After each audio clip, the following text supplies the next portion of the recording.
Hello everyone, welcome to William and the Magic Box. Today on our show, we are going to have Dr. David.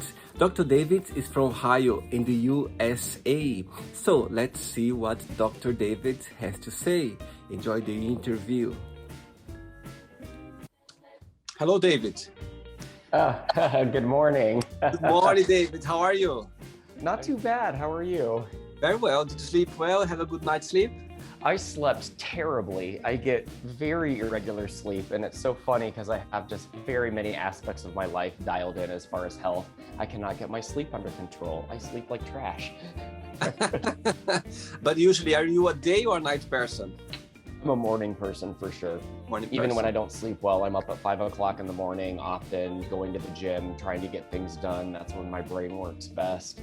I'm exactly the same as well. Even if I don't have like a good night's sleep, if my body clock straight away 6 o'clock in the morning just wakes up and I cannot stay. Yeah. Even if I want to, but my brain's already working, that it cannot function in bed. And David, what do you do for a living? We are recording. Oh my gosh, we're ready to go. Don't worry, I'll edit all of this. And here I thought we were just getting to know one another. I use for the extras on your side. So you were recording when I was awkwardly trying to carry my laptop upstairs to a dark room. I'll just wait for you to do something fun, not to drop the call so I could get it. No worries.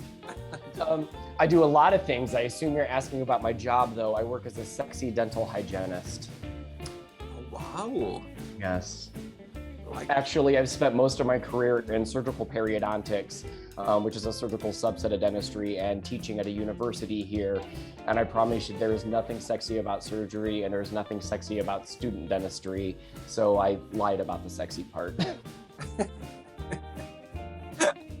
And what do you like the most about your job, in your opinion? Oh gosh, I love being a teacher.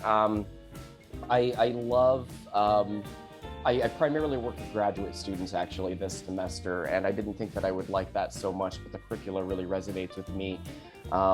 What I historically have loved was taking somebody who's known nothing, never touched a dental instrument in their life, and watching them blossom into a really competent clinician. Graduate students, it's more just giving them content and allowing them to create something out of it. What I like about this past semester with primarily working with graduate students is realizing how much I learn from them, because they come in quite capable with varied experiences in dentistry, and I soak up just as much from them as they do from me, and it's quite rewarding. Amazing, very good. Yeah. And where are you from, David? I live in Ohio, USA, and I have no culture. I was born and I was raised here. I married into a Syrian family, and my husband has lived and worked and survived in 4 different countries. He has quite a bit of culture. He has seen the world, and I have seen Columbus, Ohio. Hometown boy. Something like that. Right, David, so welcome to William and the Magic Box. I've got...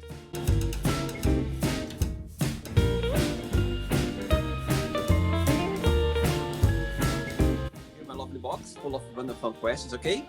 I'm just gonna play some music now, just for us to get a bit in the mood, to wake you up for the day, for the first question. Ready? Okay, I think. Let's do it.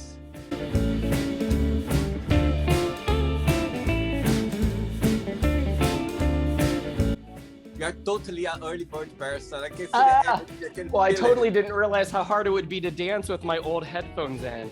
I told you earlier I lost my headphones. It was actually my husband. We were in Puerto Vallarta, Mexico last week. Poof, they ended up gone. So now I'm strapped to my laptop, and those dance moves were hard while I'm wired in here.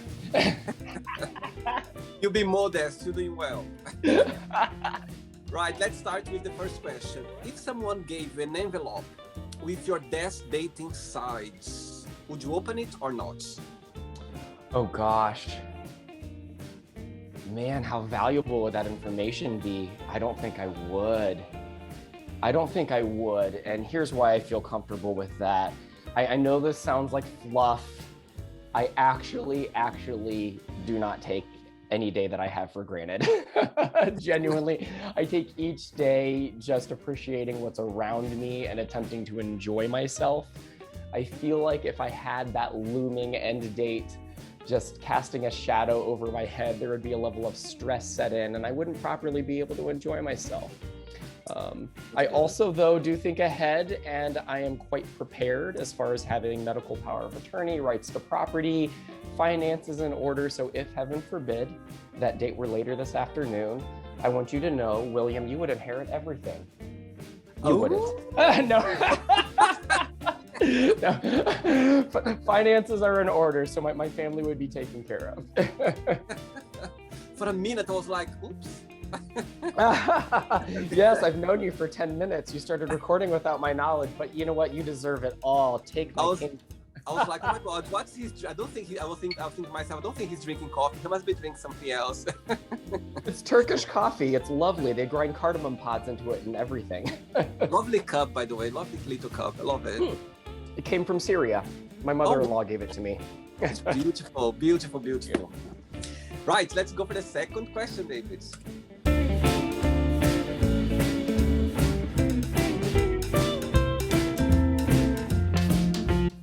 Right, Dave, just before the next question, tell me what's the best part of living in Ohio and what's the most challenging part in your opinion? The best part about living in Ohio is because I have been here so long, my roots run pretty deep. I'd say I'm very established. I have a lovely network of support, and that means I am never alone. If I want somebody to grab happy hour with, that person is there. I have friends who actually have a key to my house and they actually use it. I have come home and I have found friends using my hot tub, drinking my whiskey, eating my food. I had no clue they were coming over, and that's okay. The most challenging part is the weather.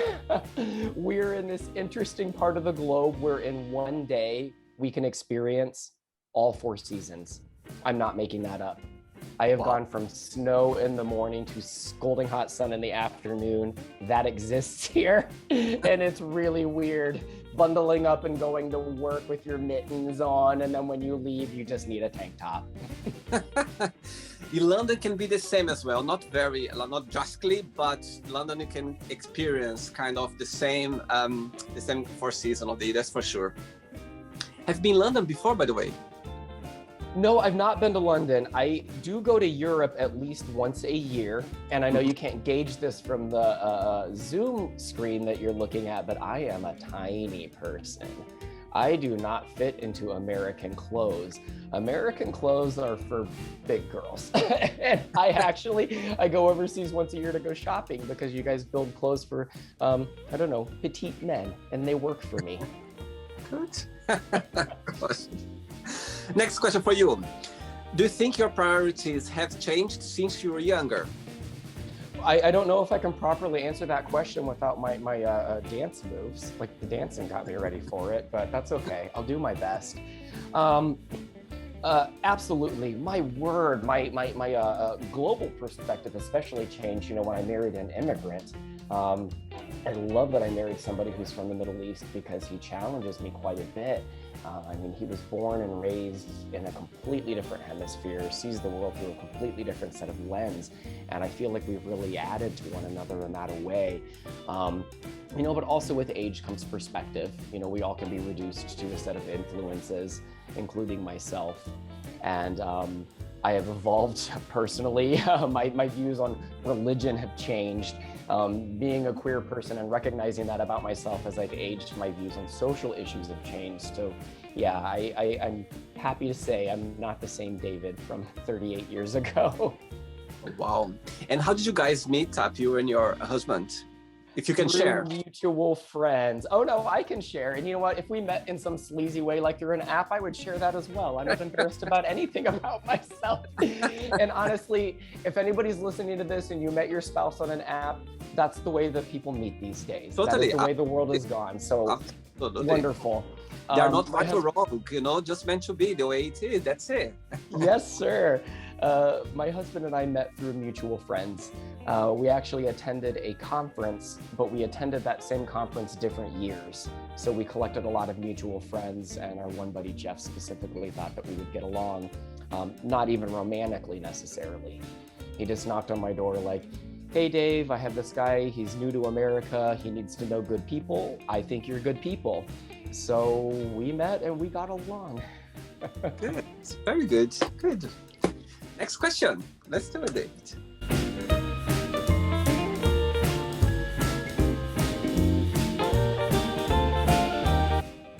Right. Next question for you is: when have you been the most happy? I have been the most happy, believe it or not in these exciting moments, not in these active moments. I know people talk about adrenaline rushes and seeking thrill and events happening. I've been most happy in moments that are quiet, in moments where I have a moment to actually just sit down, rest my head against my husband's heartbeat, taking the fact that I'm pressing my body against another human life and just soaking in what is around me. I don't know if that comes from my education background, but I'm a person who looks inward quite a bit. I'm a person who gauges my surroundings and figures out how I can improve upon them and make myself better. And I oftentimes find myself happy with that quiet reflection. It's one of the most romantic things I ever heard. He's so lucky to have you. Oh, I'm the lucky one, trust me. He has to deal with this exciting stuff. Believe it or not, this is decaf. You think that I have like vodka or something in here. Like I am very caffeine sensitive. This is all me. And that poor man has to deal with this energy. So I'm the lucky one. He's the saint. Oh, that's sweet. That's sweet. He's gonna like to hear that when he watches the interview in the future. That's for sure. Next question, David.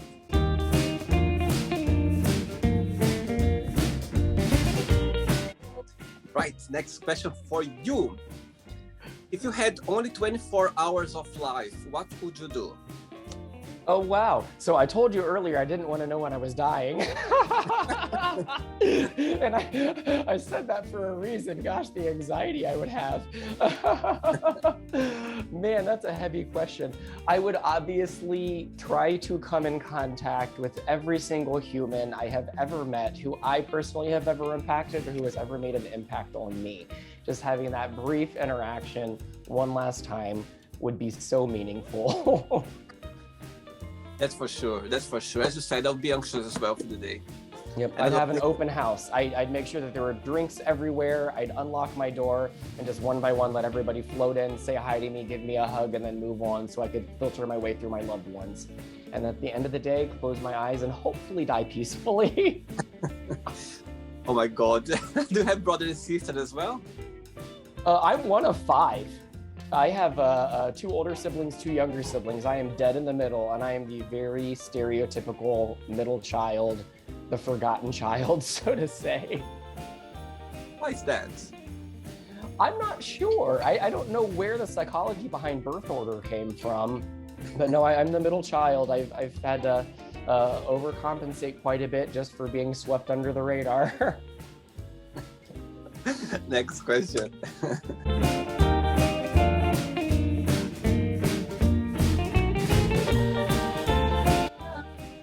Next question for you. Right, what are the top 3 things on your bucket list? Oh, well, coming to London to visit you, I mean... Hey!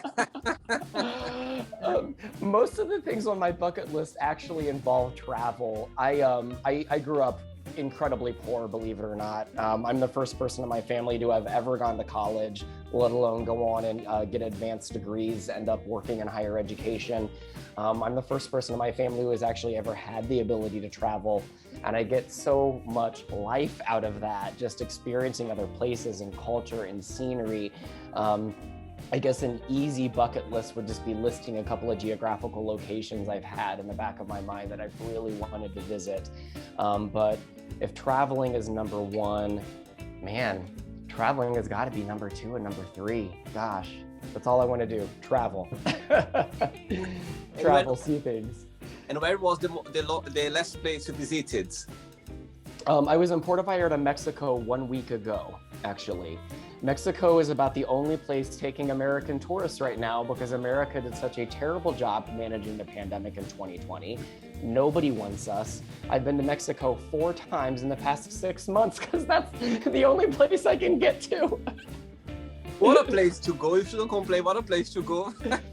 Oh, no complaints. Well, and the dollar though, William, the dollar is so much stronger than the peso. I go down, it's terrible. I order this big meal and bottles of wine, and it's like the equivalent of like 20 US dollars. I'm like, oh my gosh, I'm robbing this place. So we always tip very well, but our money goes a long way down there. My God.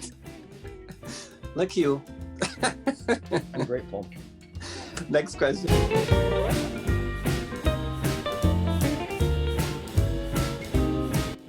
You should take that to the club.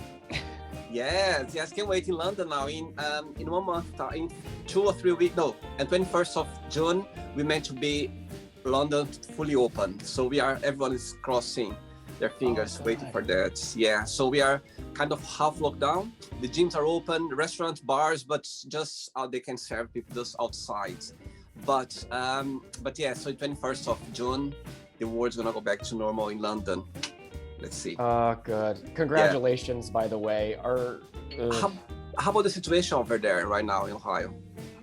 You know, because the United States is broken up into states and each state has its own individual government, it's been a little difficult to manage because each state is handling this very differently.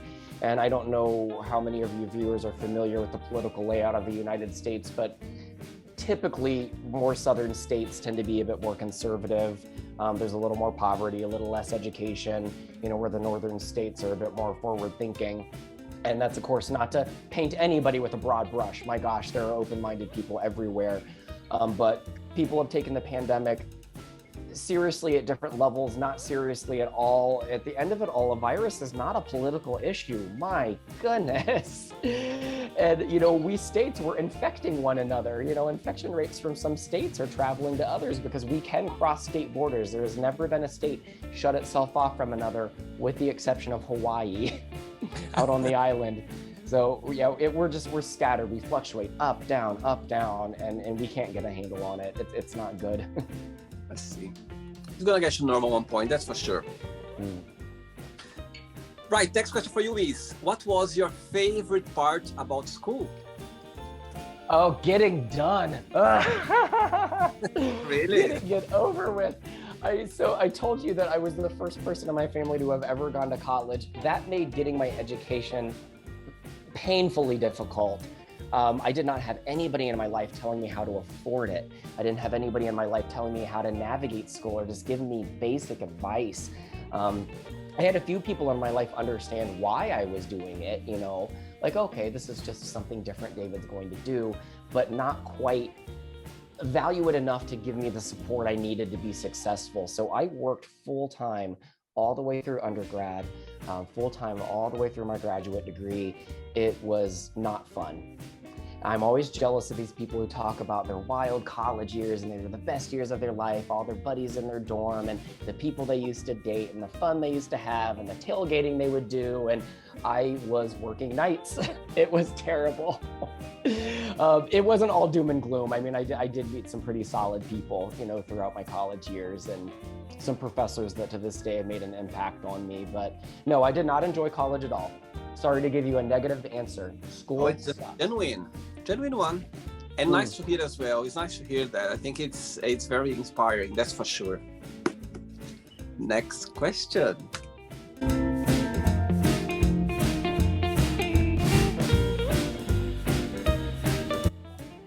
Before the next question, tell me, did you always have the support of your family being gay since early age? My goodness, William, if I had the vocabulary and the understanding to express my sexuality, I would have come out at age 6. I mean, that's when I first recognized this interesting magnetism that I had towards men. But I didn't know what gay was. I had never even heard the term gay. I, like probably you and most people, was raised in this this heteronormative society where the man takes a woman to prom and the prince marries the princess, and America is huge on gender roles. And, you know, not only did I grow up in a country, you know, where queer people had no political rights, I was raised in very conservative circles. I told you my husband and I met at a conference that actually was a religious-based conference, a religion we no longer participate in, but he had that conservative background as well. So my sexuality, while I might have been aware of it, I didn't make sense of it. And as I aged, I recognized it as this interesting spiritual toxicity that I might be able to eventually pray away. And it wasn't until I was 18 years old to where I finally reconciled my faith and my sexuality, decided to move forward living as a queer person. And it wasn't even until several years after that, I actually ended up walking away from my faith. Or I have faith, I changed my faith. I evolved my faith. Good, cool. Next question for you is, this is gonna be an easy one for you. Where are you planning to go for your next holidays? We are going to Croatia. Oh wow, amazing. Yes, I'm so excited. We're going to Croatia next month and I cannot wait. I have looked at so many pictures of Croatia. The scenery is jaw-dropping. And you asked about my bucket list earlier and I just said generically traveling. Croatia has been at the top of the list, so I am just ecstatic. Great, great. First time? Yes, I've never been to Croatia. Amazing. I haven't been either. One day for sure. It's closer for me. It's closer for me. I'm gonna see everything. I'm gonna eat everything. I can't wait. Very good. Very good. Next question.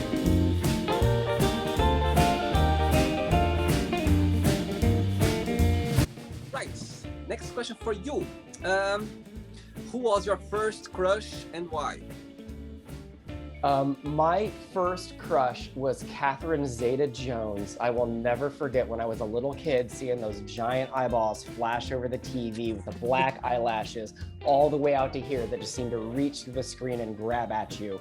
I thought she was the most beautiful creature I had ever laid my eyes upon. And now that my sexuality has evolved, I married an Arab man who has her giant black eyelashes that reach all the way out to there. So I came full circle with that one. And your first man, which one was it? Your first man crush? Oh, Ricky Martin. I went to high school in the late 90s and Ricky Martin wasn't out, but I remember seeing him and just, again, by the time I was in high school, I very well knew I was a gay guy. I was just fighting it. But oh, did he make that fight so hard. I'll never forget seeing a Ricky Martin poster in a Target. I was doing some shopping and I just sat there for a minute and drooled on it. And I was like, oh, Jesus, take the wheel. Get this temptation out from my face. This guy is so pretty. The thing he still is? Oh yeah. Have you seen him lately? He Yeah. has an electric white beard. Oh, beautiful. I'm following his path, look. Oh yeah. A joke, no, I'm not sure thing. You make it look better. You're pulling out, give me all those daddy vibes. I'm here for it. I'm shy now. Next question.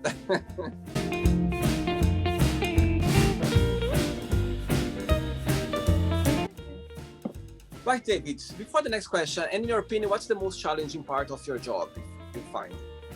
The most challenging part of my job is walking this really interesting balancing act between pleasing patients, pleasing the student while developing and challenging the student, and pleasing university administrators. I feel like there is often conflict between what everybody needs from me and I'm stuck in the middle. At the end of the day, I just try to exercise ethical behavior and act on the student's best behalf, even if that's not what the student wants. But yeah, walking that tightrope's not always fun. Next question for you is, again, about best holidays. I'm gonna change, I'm gonna get another one. It's all about holidays. No, let's get another one for you. Who makes you laugh the most?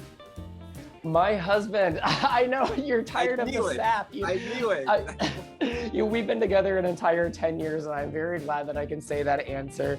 He is so funny and he might even be insulted to hear this, but because English is his second language, oftentimes when he says something, it rolls off his tongue in a way that it just would not sound coming off of an American tongue, and he has me in stitches. Accents make everything better. I like this phrase. Accents makes everything better. I'm gonna keep this. I will keep What is the biggest similarity between both of you and the biggest difference? Well, the biggest similarity between the both of us, if you're talking about one's phenotype, we both have bright green eyes. I was looking on some of your pictures before I started the interview, and I could see the similarity between both. We actually, even while we were in Mexico just last week, there was this entire family traveling, and they thought that we were brothers, and had this entire conversation about it. And I actually had to actively convince these people that we're not related. And I don't think we look remotely alike.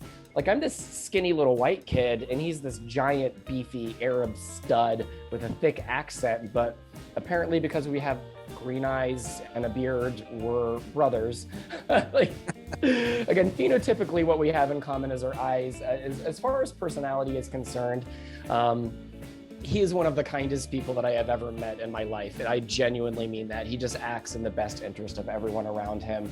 And while I am a very flawed person, I am both good and bad. I am always kind. So we do have that in common. Good. Very good. Are you enjoying the show? Oh, yeah. Yeah, this has been fun. Great. Another question for you.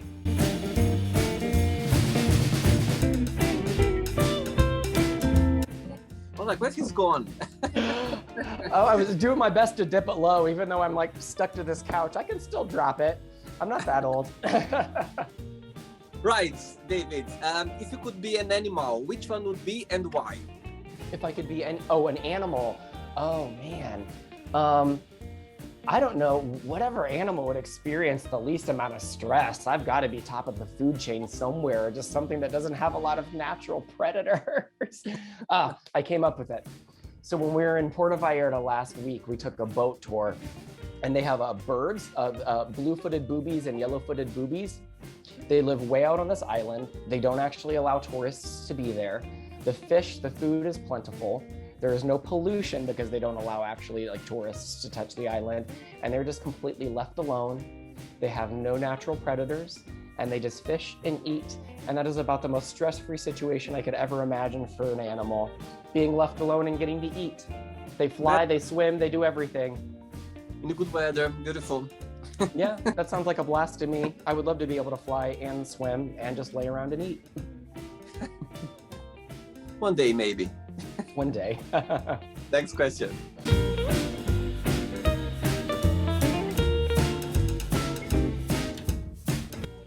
Right, next question for you, David. What motivates you the most in life?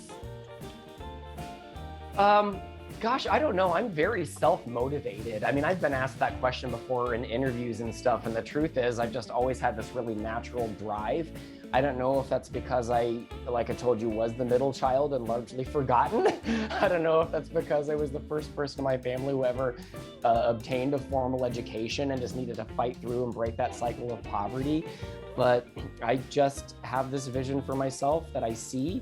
I want to make it happen, and I fight to make it happen.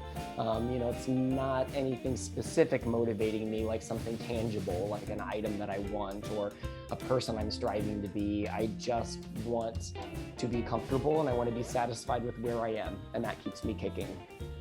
Great. What's your 3 questions left for you? Okay. Let's do it.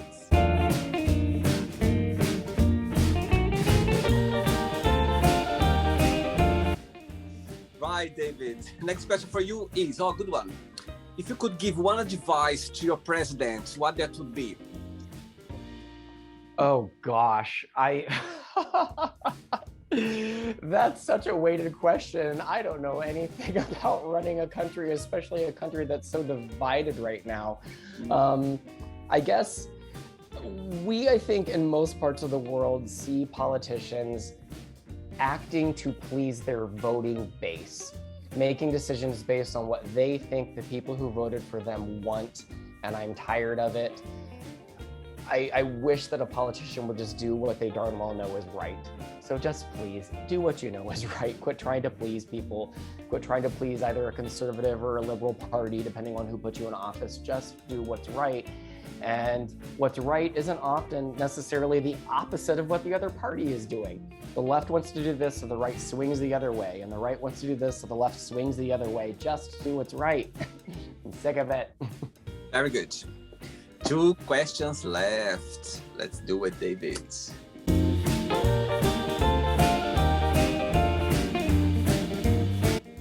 Actually, I just realized now, I've done interviews already on the show, like almost 400 people worldwide so far. And mostly of my guests, they are American and British, mostly. But I don't think I have anyone from Ohio yet. So you're the first one. I popped your cherry. You're welcome. See? Right. Again, okay, I'm gonna ask this question, but let me see your answer. If you could go anywhere in the world right now, where would you go and why? Well, since I'm hitting up Croatia next month, there is this mountainside in Switzerland I've actually been wanting to see. Walk out of this hotel, there's a balcony right there, and just boom, mountain right in your face. And I told you earlier that I am most happy in my quiet moments, not my active moments. I really feel like that would offer me some quietness, some serenity, just give me a point of reflection. There's also something special about mountains. They make you realize how small you are and how insignificant you are in a lot of ways. And so there's almost like they're just begging you to just humble yourself and be reflective, engage what's around you. So that's where I could be if I could snap my fingers. Unless maybe doing your show, I've developed that power. Let's see if I go there. I'm still here with you. So. Thank God we haven't finished yet. Yeah. Well, this isn't the worst place in the world to be, so I'm happy. Sweet now, very sweet. As mentioned before, that you never lived abroad, but if you could choose one place to live, like considering everything, all your career and your desires, as you said about the mountains, where would be? If you need to change to live anywhere else in the world, where would be? Amsterdam, the Netherlands. No, I don't speak Dutch. I sadly only speak English. I can choke out a couple of awkward words in Arabic and in Spanish. But a person who speaks English can largely get by in the Netherlands. But it has been researched to be one of the happiest places on the planet. Oh, interesting. And a lot of the travel places that I've mentioned to you, believe it or not, were inspired by my husband because he started doing some research of his own, trying to figure out where the happiest people are. So these travel destinations, we're hitting up happy places and we're trying to figure out why are these people so happy? And I can see it. You know, they're not under levels of stress that a lot of other people are. They're not in survival mode. Their government does such a good job to where even homeless beggars aren't begging. There are various assistances they can tap into. The Netherlands is great. Everyone is just so friendly. It is one of the most relaxed places I have ever been. And most importantly, you can show up to the Netherlands as you are. You don't have to be anything. You don't have to be black, white, fat, thin, tall, thick, gay, straight. You just show up with your fabulous self. Even if that's a 65-year-old bald man who wears mini skirts every day, the Netherlands wants you. You are not weird there. I would live in the Netherlands. Absolutely. And actually, as everything you said, I totally agree. When you are in the Netherlands, you just feel like you don't have a worry about anything. You're just there as you are, and there are no words. It's just like all open, and you can feel the vibe as well. So yeah. That's beautiful. And that's not to be taken for granted because, you know, I'm very comfortable in my own skin, but I have absolutely had people, even in my hometown, try to make me feel uncomfortable because I'm different than them. And, you know, while I'm secure enough to not accept that, how unfortunate that those people are around you. And you know that they vote in ways that try to suppress you. I don't get that vibe in other parts of the world, and Amsterdam is at the top of the list. I am in love. Would you live there one day, easily? Possibly. You know, I was talking about how far my money goes when I'm down in Mexico. It does not go nearly as far in the Netherlands. So, in most parts of Europe, actually, at the moment, the euro is a little bit stronger than the dollar. So, you know, when I fly over there to buy clothes, I actually end up losing out a little bit. But it's worth it because everything fits. Bye, Dave. Ready for the last question? Bring it. Let's do it.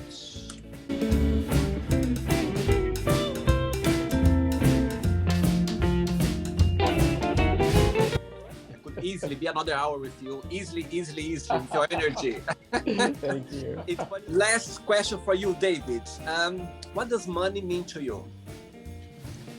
Money does not mean happiness. So I'll start with what it doesn't mean. A lot of people attempt to correlate money with happiness. What money means to me, honestly, is just a level of comfortability and a level of survival. But I've actually, if I could pick this camera up and show you my whole house and my property, I would. I live very humbly. I live very below my means. And that's because I prioritize my money on things that I think might increase my quality of life. And that's what I mean by not happiness, but just comfortability, survivability. I do not have a clothes and a shoes habit. I meant what I said earlier. I go shopping like once a year, and it's when I happen to be in somewhere like Europe where clothes fit.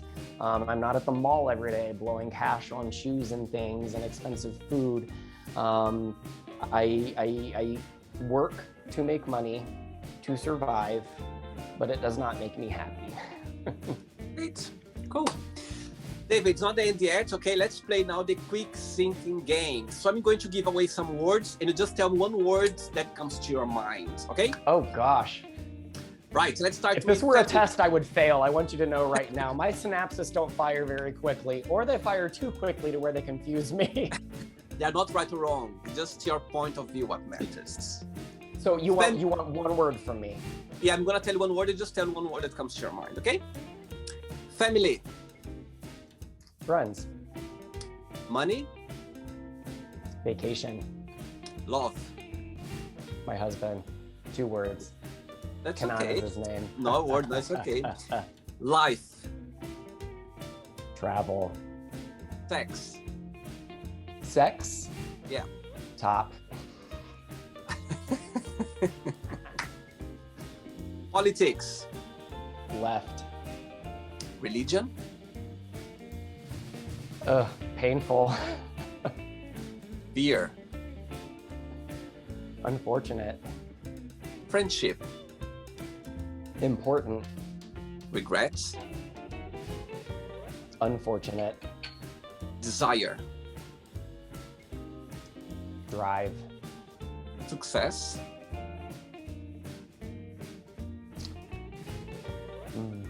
Love. Happiness.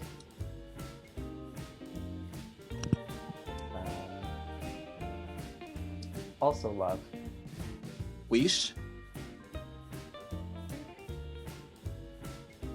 Man, I'm so bad at this word association thing. I told you. So when I meant that my synapses fire too quick, I don't think you realize I'm not struggling to find a word. I'm having way too many words enter my skull, and then I have to cherry pick. Wish, I'm going to say happiness.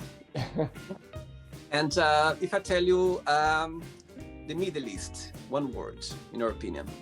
Oh man, tragic. It's very unfortunate what's happening in most parts of the Middle East, and I'm just grateful that I have many of my in-laws over here. Not that America is perfect by any means. We have our own issues, but they are in a place that is much safer than Syria. Great. Ohio, one word. Oh, cold right now. But it'll probably be scalding hot later because the weather is just everywhere on any random given day. But we're getting a little bit of winter this morning. And the last one now, periodontic. Profession. Yeah. I love periodontics. That's my baby. I actually would have started teaching a lot earlier if I didn't stumble myself into a periodontal practice where I just fell in love. So perio's my baby. Right. Okay, let's pretend now I'm going to meet your lovely husband, and I'm going to ask him, tell me the most beautiful thing about David, and tell me something that he needs to improve on. What do you think he'll tell me? Needs to improve upon. Let me count thy ways. I think he would say that the most lovely thing about me is the absence of conflict I bring to our relationship. I just don't fight with him, but he also brings that to me as well. We don't really have a lot of conflict, and that's something I will never take for granted. I think the both of us just have the ability where the potential for conflict arrives, we know how to step back from that and just respect one another in that moment. As far as areas for improvement, I have my own list, but what I think he would say about me. Um, he would definitely say that I need to get my poor sleeping hygiene under control. He would say that I need to narrow my circle of friends because I'm spread so thin with the people I know. It might benefit me to have more of a smaller, more intimate group to invest into. Lastly, he'd probably tell you that on the surface, I appear very organized. I'm a very clean person. My office is organized. My laptop is organized. But if you dig really, really deep, there's actually a level of chaos there that only he sees because we've lived together for 9 years. They know where the things are. They know even better than us. That's for sure. That's for sure. I might be able to fool you, but he sees my flaws. He's onto my game. Right, so let's play now. David, in the magic box, and you can ask me a question. Right, David, you can ask me a question now. Oh, what do I want to ask you? How about this? Because I mentioned how charming I find accents. I want you to know that's true of most Americans. We are so easily charmed when somebody just speaks slightly differently. You're in the UK. Do you all over there find accents just as charming? I do actually. I do.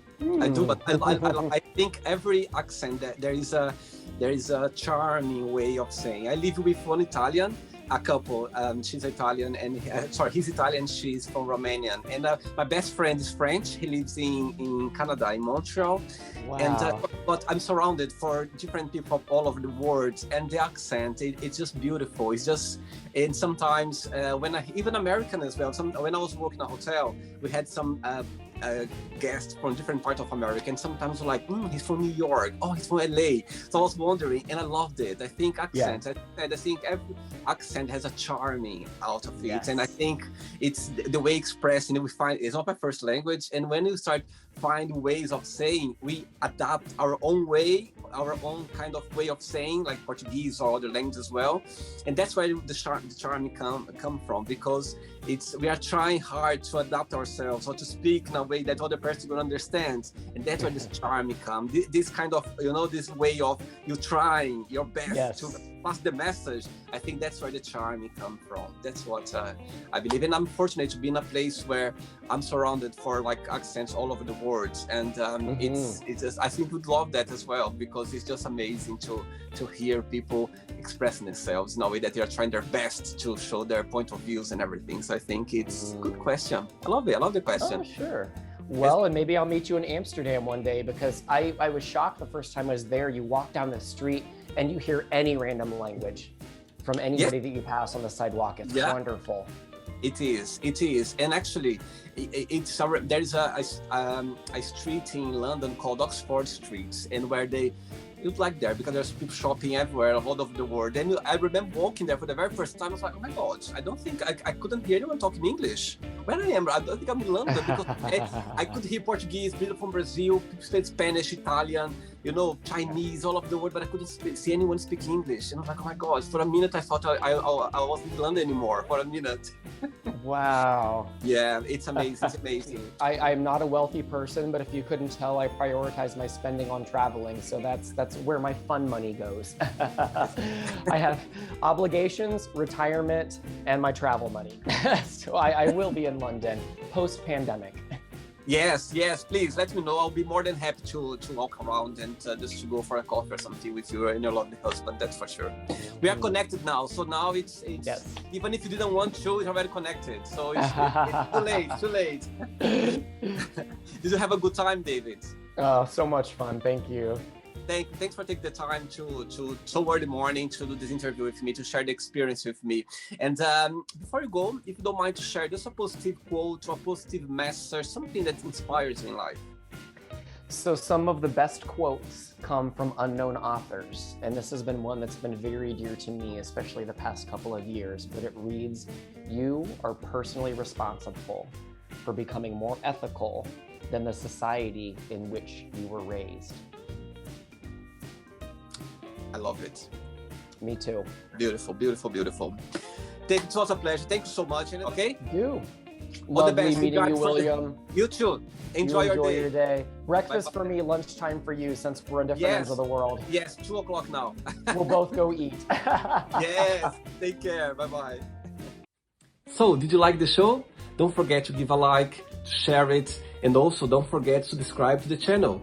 And if you'd like to be part of the show as well, first, subscribe to our channel, and after that, just go to our website, www.williamandthemagicbox.com, and send us a request saying why would you like to be part of the show. And I see you there. Bye bye, see you next time.